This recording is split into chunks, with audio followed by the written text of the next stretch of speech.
медицинанын өнүгүүсү биздин жашообузду узартканга алып келди. Сиздер ойлосоңуздар керек, гемодиализ жашообузду узартып атат же болбосо трансплантация органыбызды алмаштырып атабыз, бул биздин жашообузду узартты деп. Жок, бул эми эски кабар болуп эсептелинет. Ал эми сиздер жакшылап түшүндүрүш үчүн мен сиздерге окумуштуулардын изилдөөлөрүн көргөзөйүн. Лабораториялык чычкандарды алды. Биринчи сүрөттө көрүп аткандай ары болуп калат, улгайып калат. Ал эми ошол эле чычкан экинчи сүрөттө кайрадан жашарып кетет. Кантип трансформация кантип болду деген суроо пайда болот. Бунун баардыгына себепкер болгон бизде болгон теломер. Теломер деген бул ДНКнын учтарында болушат. Бул жөнүндө тагыраак сүйлөшсөк, бул биздин организмдин эң негизги жана маанилүү бир структуралардын бири болуп эсептелинет. Аты теломер. Булар ДНКнын учтарында болушат жана ал мындай капкак сыяктуу болушат да. Алардын ролу биз үчүн абдан чоң. Негизи теломер биз айткандай ДНКнын учунда жайгашкан жана алардын функциясы эң негизгиси бул хромосомаларды мындай бүтүндүүлүгүн сактап калуу. Клетка бөлүнгөн сайын теломер дагы кыскара берет. Демек, биз төрөлгөн убакта теломерлерибиз узун болот. Бул биздин жашообуздун жана жашообуздун сапатын түшүндүрөт. Жылдар өткөн сайын өспүрүм болобуз, жетишкен болобуз жана акырындап эмне үчүн улгаябыз себеби дегенде ошо клеткаларыбыз бөлүнгөн сайын теломерлер дагы кыскарып эң кыска убагында биз карый баштайт экенбиз. Демек, теломерибиз канчалык узун болсо, ошончолук жаш болот экенбиз жана оорулардан алыс болот экен. Сөздүн кыскасы, эгер биз оорусуз жашогонду кааласак, же болбосо узун жашайлы, бирок ошол заматта эле жаш көрүнөлү, жаш болойлу, жаш мезгилдеги энергиям болсун десеңер, ошо болгон теломерлерди сактап калыш керек экен. Мисалы үчүн 30 жаштагы теломердин узундугу 40 жаштагы теломерге алдаганча узун болот. Ошондуктан сизге мисал үчүн 30 жашта болсоңуз, азыртадан өзүңүздүн теломериңизди сактаганга аракет кылышыңыз керек. Кандай аракеттер? Эң биринчи, эң кескин кыскарган бул себеби депрессия болгон жана тревога болгон учурунда теломерлерибиз аябай бат кыскарат экен. Ошондуктан анча-мынча проблемалар болсо, жүрөгү албай пофигизм дегенди күйгүз кылыш керек экен да. Бекерден айткан эмес, стресс болгондо кантип стресстен айрылабыз деген суроолорго окумуштуулар эмне деген? Пилотторго мисалы үчүн сунуш кылган глубокое дыхание депчи.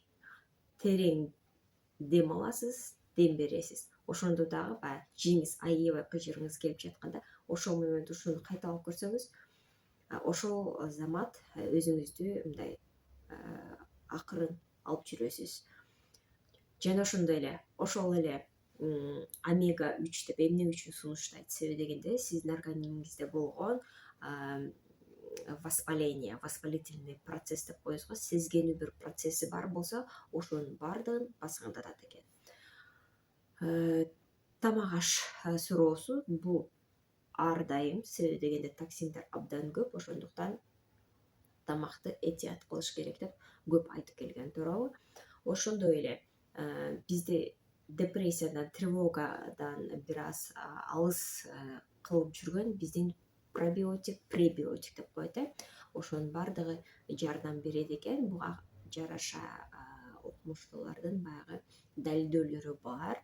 Ошондуктан эгер сиз аябай эле мындай нервный адам болсоңуз, сизге кеңеш бул пробиотик, пребиотиктерди колдонуңуз. Сизге сөзсүз жардам берет.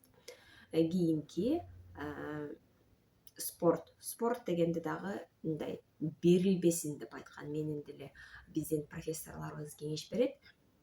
Артык кылам деп тыртык кыласыңар. Ошондуктан бас дейт, жөн эле баскыла күнүнө 15 000 кадам же болбосо 20-25 000 кадам ар бир күнү ошондой аракет кылсаңар, дененин баардык булчуңдары кыймылдайт дагы, ишке кирип, анан өзүңөр денеңерде болгон өзгөрүүнү өзүңүздөр байкайсыздар.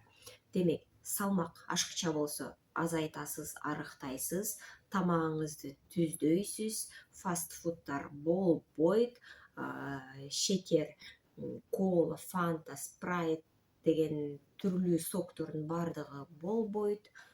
Өзүбүз күнүмдүк көрүп жаткан эле жашоочаны колдонууга аракет кылабыз.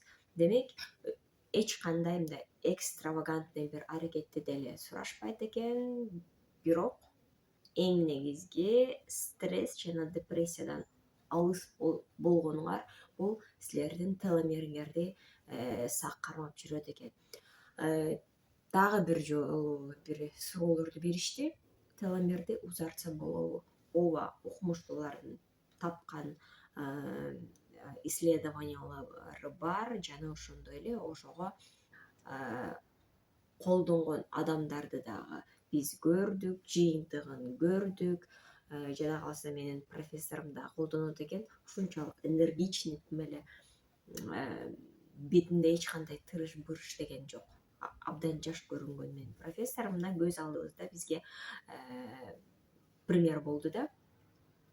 Ал эми ошол теломерди кантип биз узартабыз деген, жашообузду кантип узартабыз деген суроолорго мен өзүмдүн автордук курсумда сиздерге жооп бердим.